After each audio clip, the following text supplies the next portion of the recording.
Good morning, my dear students. My name is Sajjad Hussain. Basically, I'm a structural engineer, but at the same time, I have a vast experience of teaching physics for HSC classes in Pakistan. So I thought I should take advantage of that and I should prepare lectures, my physics lectures on HSC textbook. What I am following the physics for first class 11. It is published by KP Textbook Board, Peshawar, and it is printed in 2018 and 19. This is the textbook available here in Saudi. Now, this is my first lecture, and I am going to discuss with you the vectors and equilibrium. So let me start my first lecture in physics, although you can find my various lectures in structural engineering, but of course that is not for the students of FSC. Those who are engineers, especially civil and structural engineers, they can go to my lecture site and they can check my lectures on structural engineering. So let me start for the HSC Part 1 Physics, and the first chapter is vectors and equilibriums. So let us define vector quantities. Actually, I would say any physical quantity.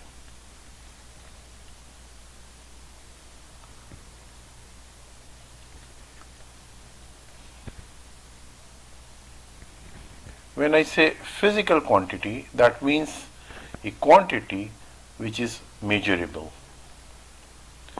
This physical quantity can be divided into two groups.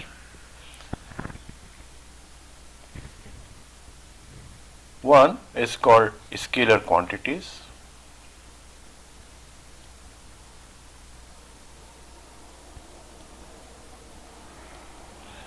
and the second one is called vector quantities.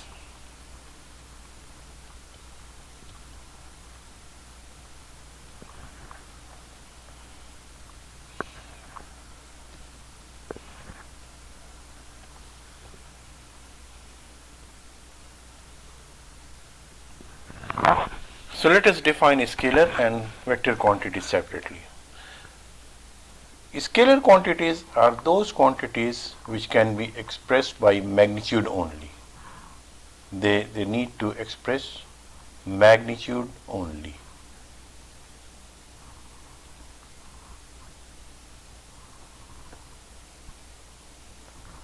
That means, for example, if I say 1 kilogram of rice,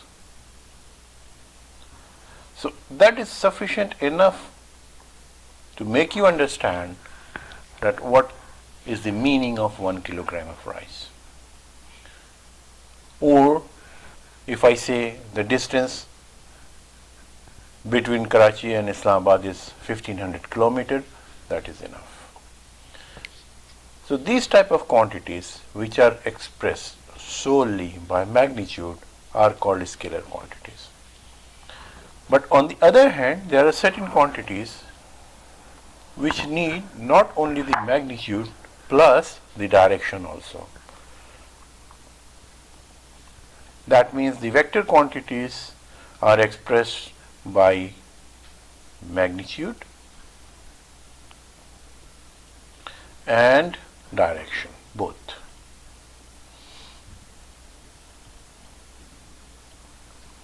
Like, for example, if I say a force 10 Newton, but then this is not sufficient information because you do not know in which direction this force is acting, whether it is acting in plus x direction or minus x direction, or whether it is acting in vertical direction, if that is plus y direction or minus y direction. So until and unless I define the magnitude, then the direction. That means if I say 30 degrees with x-axis. So then it will be very clear that this force is acting at an angle of 30 degree with positive x-axis.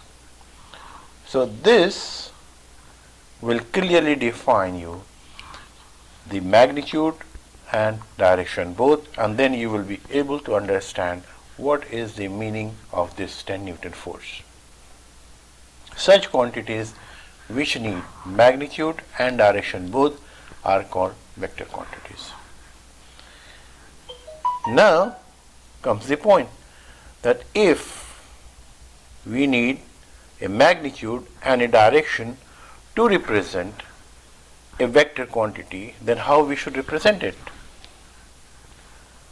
So I can say that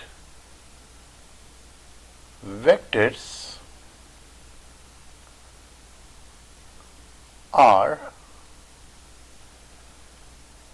represented by arrows. What does it mean? Like this example, if I say there is a force of 10 Newton which is acting at an angle of 30 degree with positive x-axis. So first of all, we have to select a scale, because I am going to draw a vector quantity and by an arrow. So arrow has two properties. One is the length of the arrow and the second thing is its direction. So I should correlate my magnitude with the length. That means let me select a scale. That means if I say 2 Newton force is equal to 1 centimeter. That means for 10 Newton I have to draw a line, or the length of arrow should be 5 centimeter. Let me draw this vector.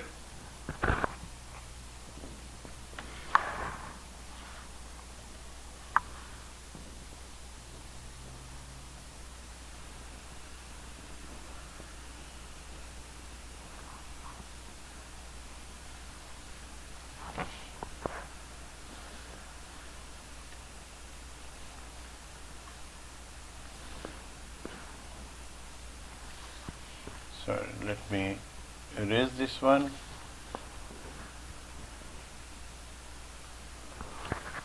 So let us first draw the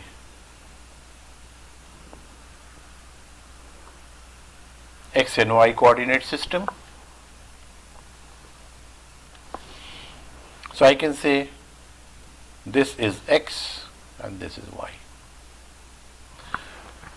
So if I want to draw a vector quantity at an angle of 30 degree, that means,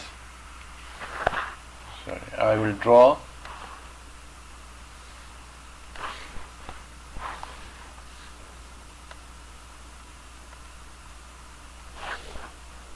let me erase this one. Okay. So what I have to draw? I have to draw a vector quantity something like this. So this vector will indicate the force of 10 Newton provided this angle should be equal to 30 degree and the length of this vector should be equal to 5 centimeter. Then it will represent the desired vector. That means this vector is 10 Newton and it is acting at an angle of 30 degree.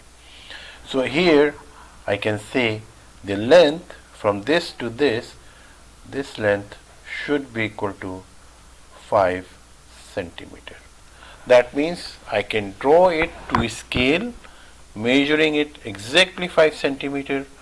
so that any force on this graph paper, if it is drawn, I can measure its magnitude by measuring the length, and I can take the direction by measuring its angle. So this is a graphical representation of the vector. This graphical representation is very helpful.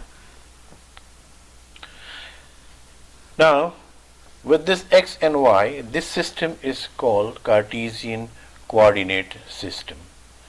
This x and y, this is called Cartesian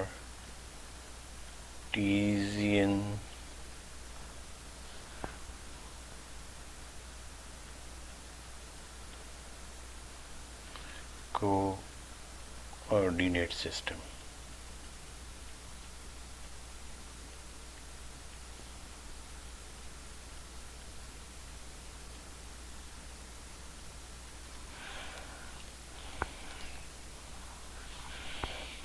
Then a question arises, if I want to represent a force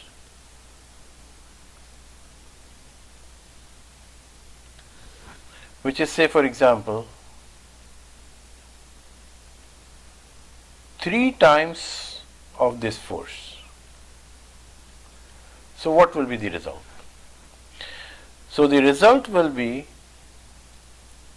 3 multiplied by 10 is 30 Newton, and it will be acting in the same direction. That means it will be acting at 30 degrees with positive x. That means whenever a vector quantity is multiplied by a scalar quantity,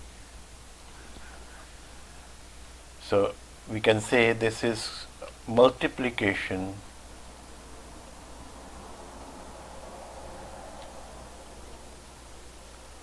of a vector by a scalar quantity. So whenever a vector is multiplied by a scalar, only magnitude changes. That means the magnitude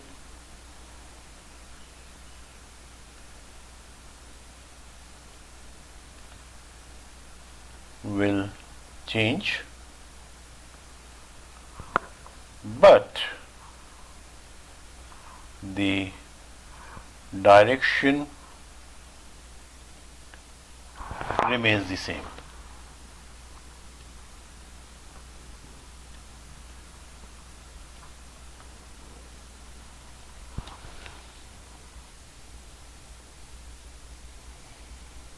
So this is called multiplication of a vector by a scalar quantity. But if I multiply with a negative quantity, so what will happen? For example, let a force F is 10 Newton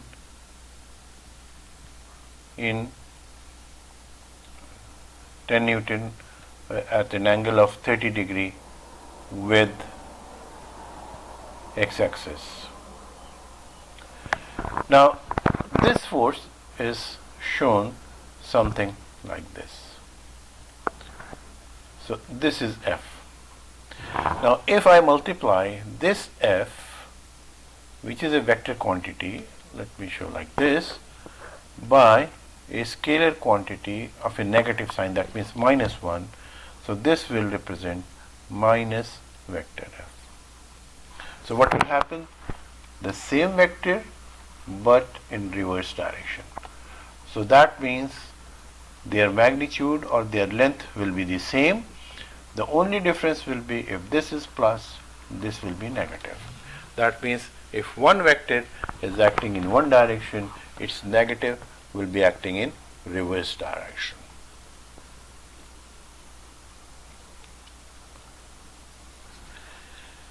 Now the question is, can we add vectors? The answer is yes. We can add vectors, we can subtract vectors, and we can also multiply. But for the time being, I will discuss only addition of vectors for the time being now. But I will discuss the graphical method.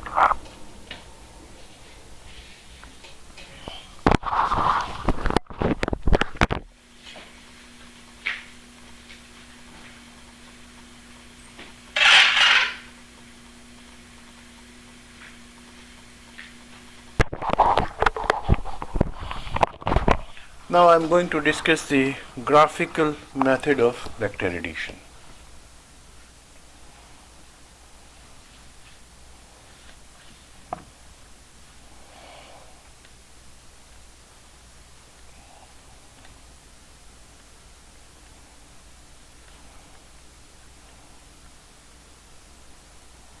Graphical method of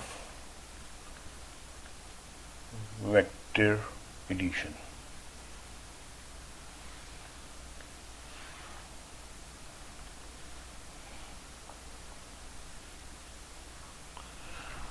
In graphical method, what we do, for example,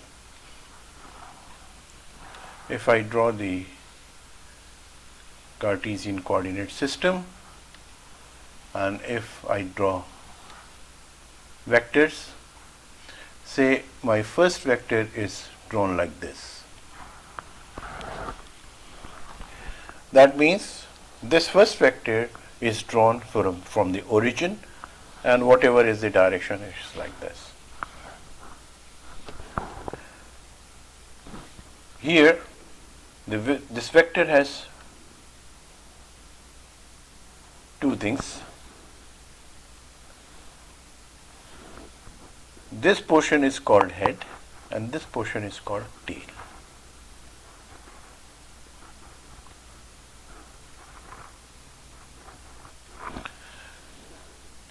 If I draw another vector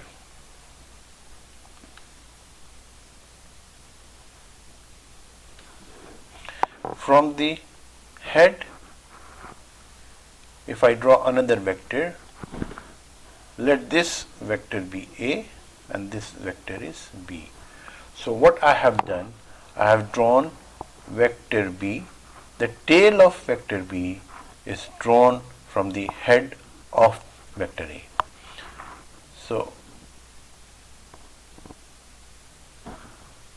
that means, in a classical example, say a person is moving from point O to point A in this direction, which is say 30 degree, and this distance is 10 meters or so.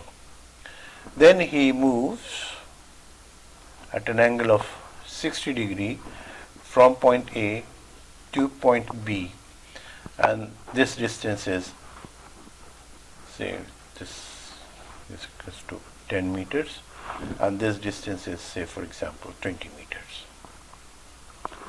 So the question is, how far now he is from his original position? That means the original position is O. So how far he is from O?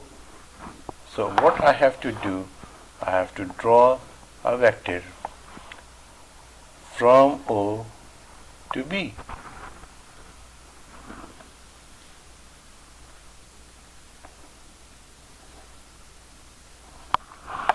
So this vector will be my resultant vector R, and this R will be equal to, vector R will be equal to vector A plus vector B.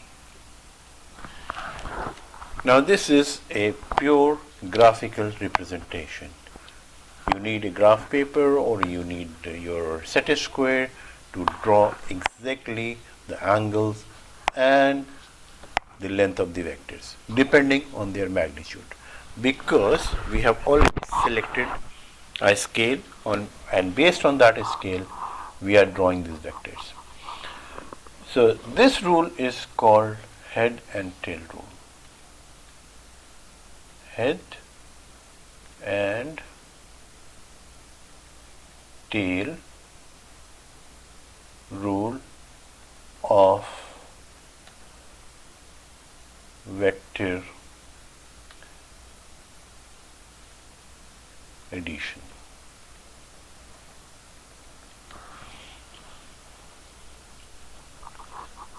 So it means we can add two or more than two vectors graphically with head and tail rule. So what is the head and tail rule? The head and tail rule is draw the second vector from the first vector. That means draw the tail of the second vector from the head of the first vector, and so on, and finally draw from the tail of the first vector to the head of the last vector, and that vector will be your resultant vector.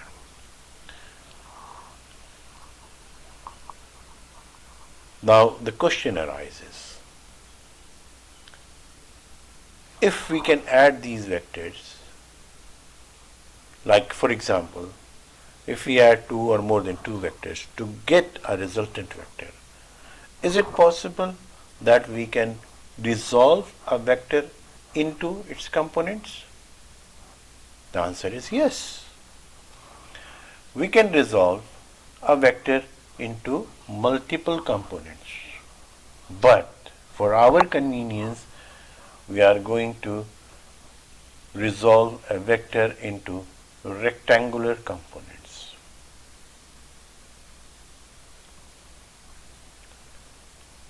Rectangular components. So what are rectangular components?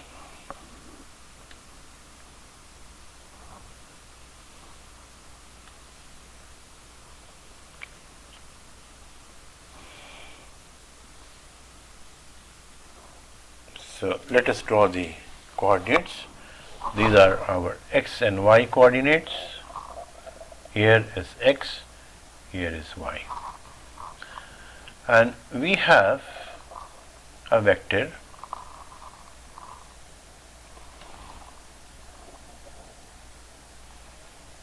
something like this. So let this vector be f, and it has an angle theta from positive x-axis.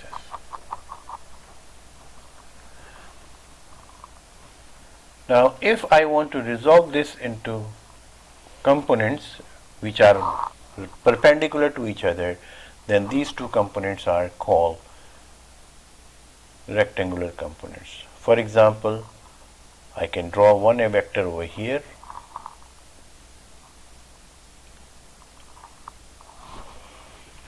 and I can draw another vector like this.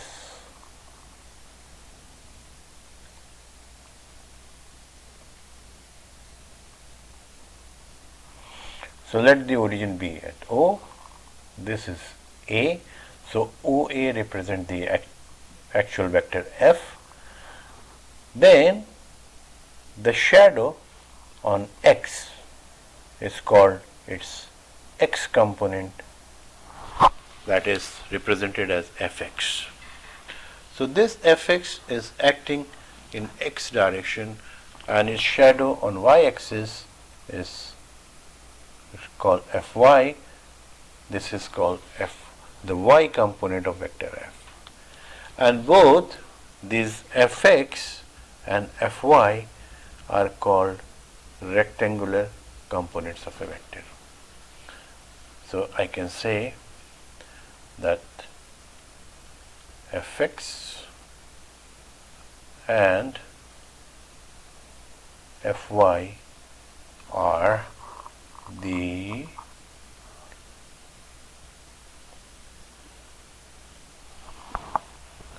rectangular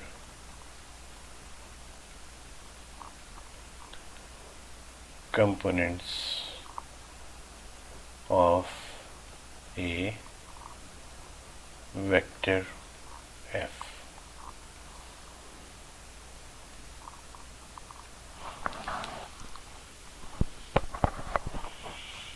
That means we know the magnitude of wave F.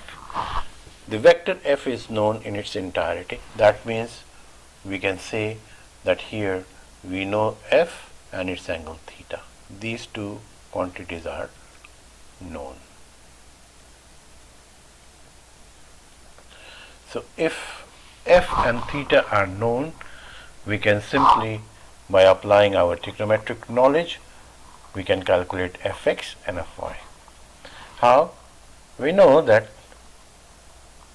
cos of theta will be equals to base over hypotenuse. So this will give me x component of f, which is fx. This will be equals to f cos theta. So I can resolve a vector in its components fx and fy, and I can calculate the components, the magnitude of the components, like this: fx is equals to f cos theta.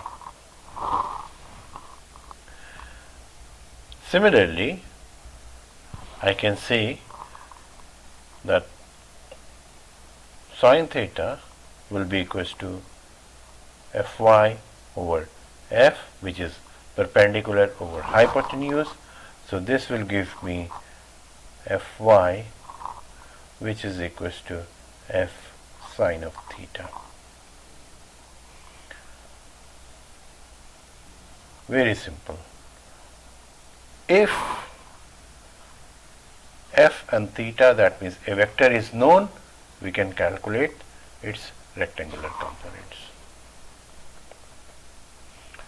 Conversely, if I know these components, that means if fx and fy are known, then what will happen?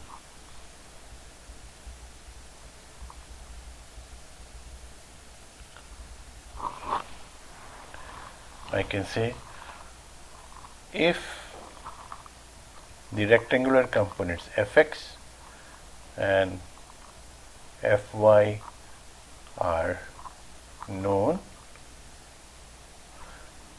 then we can find the resultant force F. So as per the Pythagoras theorem, this F will be equals to fx square plus fy square under the root. So this will give me the magnitude,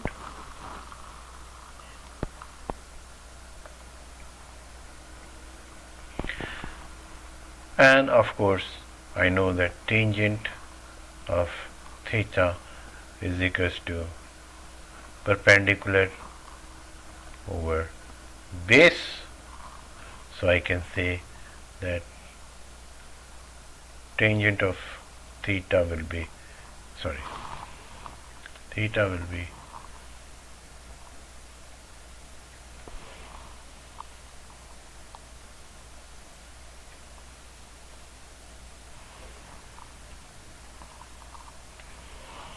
so I can say theta, this will be equals to tangent inverse fy over fx, and this gives me the direction.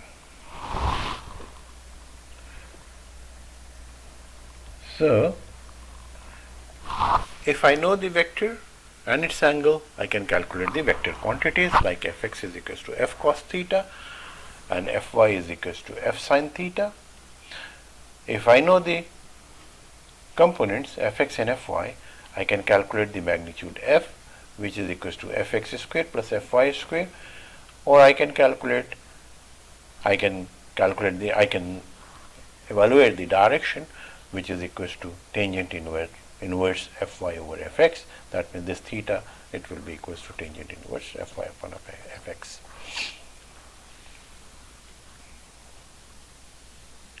Now another question arises. Knowing these basic information, that if a force is known, it can be resolved into components, and if components are known, we can calculate the vector. So with this knowledge, is it possible that instead of doing the vector addition graphically, numerically can we add the vectors? That means, can we add two or more than two vectors numerically? The answer is yes. we can add two or more than two vectors numerically, and we can calculate with our calculator the net result or the resultant of their final vectors. So let us study how do we calculate the resultant of two or more than two vectors. As a classical example, I will take the example of addition of two vectors to get the resultant of a final vector. So let us start.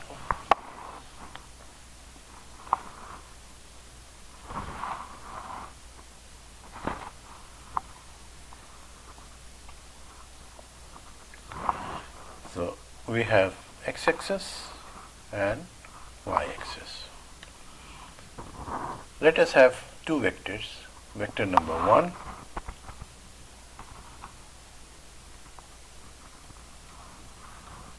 this is f1. So I can easily draw its component on x-axis and y-axis. This f1 is acting at an angle of theta 1, so it will have its components.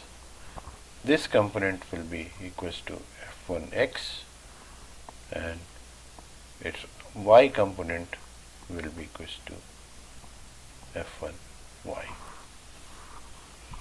Now I want to draw another vector according to head and tail rule. From the head of the first vector, I can draw this vector.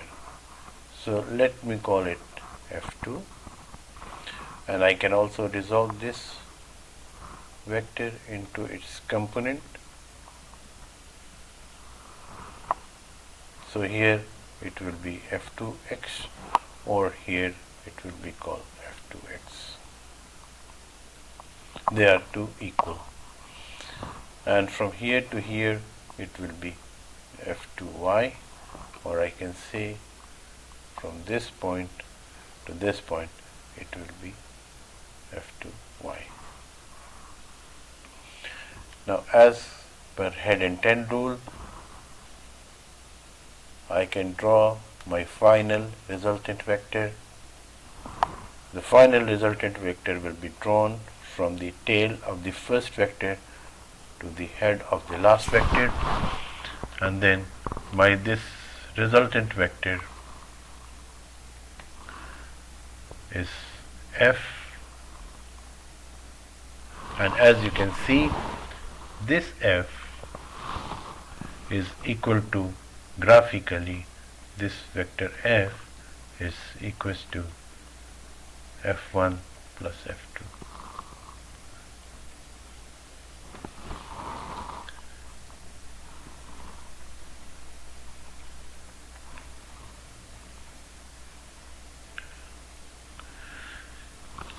From our previous knowledge, we can say that vector f1 has two components, f1x, which will be equals to f1 cos theta 1, and f1y will be equals to f1 sin theta 1. These two are the rectangular components of vector f1. Here is angle theta 2, and say this final angle is theta.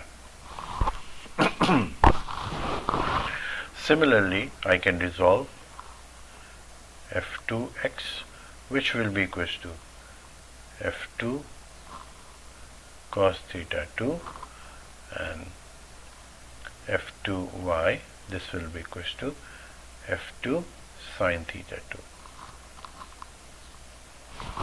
Now from the graph it is clear that from this point to this point, this is the x component of the final vector f. And of course I can say from this point to this point, this is the y component of the final vector f. So from the graph it is clear that this fx is equals to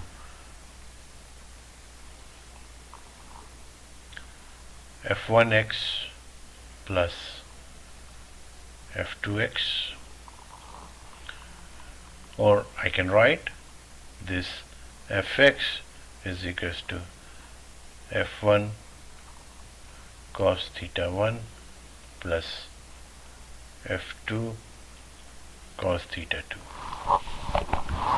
Similarly, in y direction, I can say that my fy will be equals to f1y plus f2y.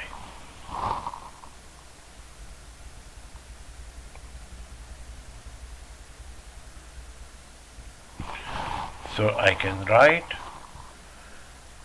fy will be equals to f1 sine theta 1 plus f2 sine theta 2.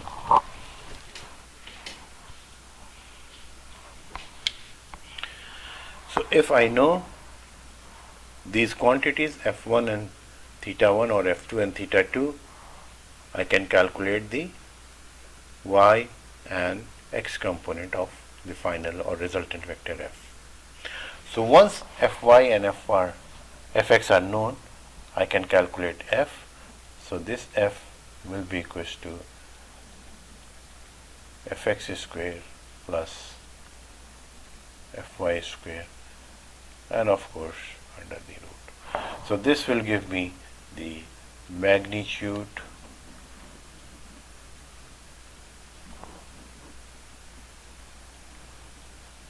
of the resultant. So if there are, that's correct.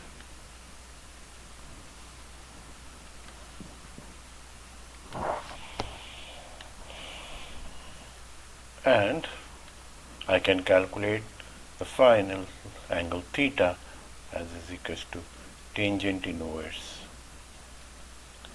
fy over fx. So this will give me the angle from positive x-axis.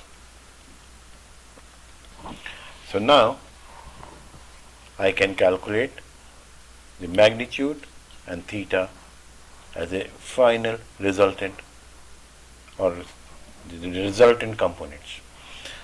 That means with this method, which is rectangular component method, I don't need any scale or graph paper, or I need not to draw according to scale. I can do some manual calculation with my simple calculator, and I can finally calculate the resultant and its direction. It's a very helpful tool in analytical physics, where we can simply calculate the result very easily.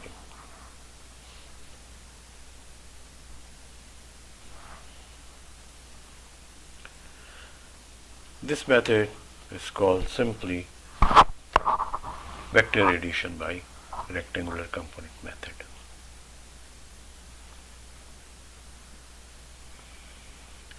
Now at this stage, I will suggest my students to open the book and try to solve the problems given in the book. You can follow the book which I am referring to, or you can take any other physics book and see the vector chapter and go to the vector addition or resolution and check the problems. If you have any difficulty, you can simply mail me the problem, and hopefully I will solve it over here for everyone. So for the time being, I think I should stop over here, and I will encourage my students to subscribe my channel so that my new videos will come directly to them. This is the first video. In next video, I will address the multiplication of two vectors. That means the vector products of the vector products. So in that case, we will be discussing the vector products, and later on we will try to solve some numericals. Please do not forget to subscribe my channel, and please do not hesitate to send your problems. You are always welcome. Thank you very much. Bye.